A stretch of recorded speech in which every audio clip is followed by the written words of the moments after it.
Hi friends, எல்லாருக்கும் வணக்கம். எல்லோரும் எப்படி இருக்கிறீங்க? இந்த அம்மா எல்லாரையும் கூவி கூவி அந்த புட்டிக்காரங்களை எங்களை வச்சு செஞ்சாங்க, இந்த புட்டிக்காரங்களை என்னை வச்சு செஞ்சாங்கன்னு சொல்லியே அவங்களுக்கு நல்லா ஃபாலோவர்ஸ் அது இது எல்லாம் வளர்த்து விட்டா. இந்த அம்மா கிட்டே இருக்கிற ஃபாலோவர்ஸ் எல்லாம் அங்கே போயிட்டாங்க.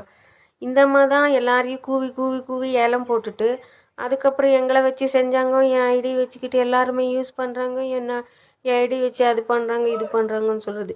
இந்தம்மா கரெக்டாக சாரி அது இதெல்லாம் கொடுத்துட்டு இருந்தா ஏன் அடுத்த புட்டிக்கு போகிறாங்க சொல்லுங்க?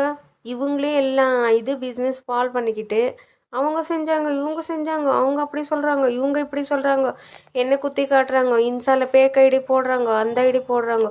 நீங்கள் கரெக்டாக எல்லாருக்கும் சாரி கொடுத்து எல்லாருக்கும் ஃபாலோ பண்ணி எல்லாருக்கும் நல்லா இதுமாக அனுப்பியிருந்தா ஏன் போய் உங்கள் மேலே கம்ப்ளைண்ட் வருது? நீங்களே எல்லாம் உங்கள் ஐடியை ஃபாலோ பண்ணி பால் பண்ணிக்கிட்டீங்க.